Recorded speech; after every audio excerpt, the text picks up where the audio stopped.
नमस्कार दोस्तों, स्वागत है आप सबका एक बार फिर से इस चैनल में। तो चलिए शुरू करते हैं। देश में पहली बार अब पोटाश का खनन होगा। राजस्थान सरकार, Rajasthan state mines and mineral limited और भारत सरकार के MECL के बीच एक समझौता यानी कि MOU पर हस्ताक्षर किया गया है। इस पर राजस्थान के मुख्यमंत्री अशोक गहलोत ने कहा कि देश को खनिज के मामले में आत्मनिर्भर बनाने में राजस्थान का बड़ा योगदान है। साथ ही मुख्यमंत्री गहलोत ने कहा कि राजस्थान खनिजों का खजाना है। हमारा प्रयास है कि इसका समुचित दोहन हो और राजस्थान खनन के क्षेत्र में नंबर 1 राज्य बने। उन्होंने ये भी कहा कि पूरे प्रदेश की खनिज संपदा की खोज के लिए कंसल्टेंट भी नियुक्त किए गए हैं। पोटाश के मामले पे अभी हमारा देश पूरी तरह से आयात पर निर्भर है। हर साल करीब 50 लाख टन पोटाश के आयात पर लगभग 10,000 करोड़ रुपए विदेशी मुद्रा खर्च करनी पड़ती है।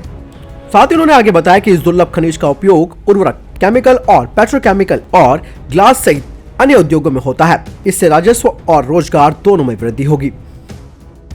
मेट्रो ट्रेन के अस्तित्व में आने के बाद हैदराबाद में ट्रैफिक ग्रिडलॉक सबसे अधिक चिंता का विषय है। शहर में ट्रैफिक की समस्या को समाप्त करने के लिए सरकार एक और परिवहन सेवन यानी कि रोपवे परिवहन सुविधा शुरू करने पर विचार कर रही है। यूनिफाइड मेट्रोपॉलिटन ट्रांसपोर्ट अथॉरिटी यानी कि UMTA हैदराबाद में रोपवे मार्ग पर काम किया जा रहा है। वर्तमान समय में एक विस्तृत परियोजना रिपोर्ट 3 लेन रोपवे तैयार करने की योजना बना रही है। इसमें से 2 कॉरिडोर हैदराबाद में, एक अन्य यदाद्री में बनाने की तैयारी की जा रही है। पूर्वोत्तर भारत में पहली बार मणिपुर सरकार ने प्रदूषण को नियंत्रण करने के लिए इम्फाल सीवरेज प्रोजेक्ट फेज 1 के बैनर के तले एक सीवेज ट्रीटमेंट प्लांट को लागू करना शुरू कर दिया है। सार्वजनिक स्वास्थ्य इंजीनियरिंग विभाग के कार्यकारी अभियंता ने बताया कि अब तक हमने 12,000 घरों, लक्षित 11 नगर पालिका वार्डों में सीवरेज पाइपलाइन कनेक्शन प्रदान किया है।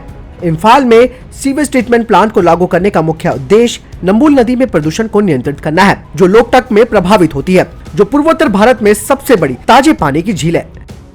सरकार ने राम सेतु में इस्तेमाल किए गए भारत और श्रीलंका के बीच 48 किलोमीटर लंबी पत्थरों की श्रृंखला पर अध्ययन करने के लिए अंडर वाटर रिसर्च प्रोजेक्ट को मंजूरी दे दी है। इस बारे में केंद्रीय पर्यटन और सांस्कृतिक राज्य मंत्री प्रहलाद सिंह पटेल ने बताया कि दुनिया को राम सेतु के बारे में जानना चाहिए। राम सेतु को एडम ब्रिज या फिर नाला सेतु के नाम से भी जाना जाता है। रामायण के कारण ये पुल हिंदू संस्कृति में धार्मिक महत्व रखता है। वहीं सरकार के साथ ही भारतीय पुरातत्व सर्वेक्षण यानी कि ASI के केंद्रीय सलाहकार बोर्ड ने भी पानी के नीचे तैरने वाले पत्थरों की रिसर्च परियोजना के प्रस्ताव को मंजूरी दे दी है।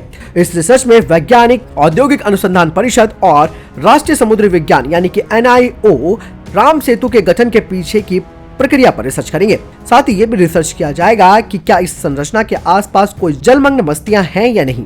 आपको बता दें कि ये पुल 48 किलोमीटर लंबा है और मन्नार की खाड़ी और पॉक स्ट्रेट को एक दूसरे से अलग करता है।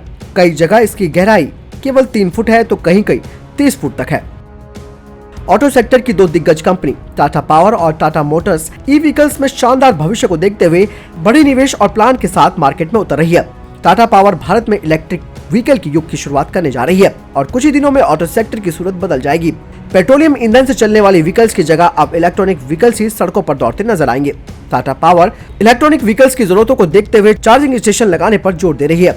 हाल ही में टाटा पावर ने 9 राज्यों के 13 शहरों में ई-व्हीकल्स के लिए 84 चार्जिंग स्टेशन लगाए हैं और अगले 34 महीनों में ये 300 चार्जिंग स्टेशन लगाने का टारगेट रखा गया है। उन्होंने बताया कि ई-व्हीकल चलाने वालों को चार्जिंग की समस्या न हो, इसके लिए वे टाटा मोटर के साथ एक मोबाइल ऐप भी लॉन्च करने वाले हैं। इस ऐप की मदद से आप ये जान पाएंगे कि आपके नजदीक ई-व्हीकल चार्जिंग स्टेशन कौन सा है।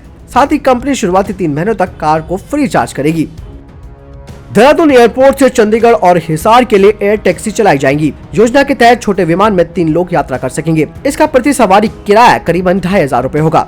ये खुलासा देहरादून हवाई अड्डा सलाहकार समिति की बैठक में एयरपोर्ट के निदेशक DK गौतम ने किया। बैठक में नागरिक उड्डयन मंत्रालय की संयुक्त सचिव उमा पाथी ने इस सेवा के लिए राज्य सरकार से एयर ट्रैफिक फ्यूल पर वैट में छूट देने को कहा। उत्तराखंड नागरिक उड्डयन विकास प्राधिकरण के CEO आशीष चौहान ने बताया कि ये प्रस्ताव राज्य के समक्ष रखा जाएगा। हरिद्वार बैराज तक गंगा की मुख्य धारा में सुबह शाम 7 से 8,200 क्यूसेक पानी पहुंच रहा है, जबकि दोपहर में जलस्तर बढ़कर 16,000 क्यूसेक रिकॉर्ड हो रहा है। मार्च से मौसम खुलने पर ग्लेशियरों के पिघलने से गंगा का बहाव बढ़ेगा और अप्रैल तक ये करीबन 30,000 क्यूसेक तक पहुंच जाएगा। हरिद्वार भीमगौड़ा में सिंचाई विभाग का ब्रिटिश कालीन बैराज बना है। हालांकि पुराने बैराज की जगह 1985 में नया बैराज बन चुका है। बैराज की क्षमता 6.5 लाख क्यूसेक पानी को रोकने की है। बैराज से ही गंग नहर और पूर्वी गंग नहर में सिंचाई और पानी के लिए पानी छोड़ा जाता है। गंग नहर की क्षमता भी 12,000 क्यूसेक है। बैराज का जलस्तर बढ़ने पर ही भागीरथी बिंदु से हर की पौड़ी ब्रह्मकुंड के लिए गंगा की जलधारा पहुंचती है। आपको बता दें कि फरवरी तक अगर उतार चढ़ाव रहेगा तो मार्च से गंगा में 30,000 क्यूसेक पानी का बहाव शुरू हो जाएगा और 11 मार्च से ही कुंभ के शाही स्नान शुरू हैं।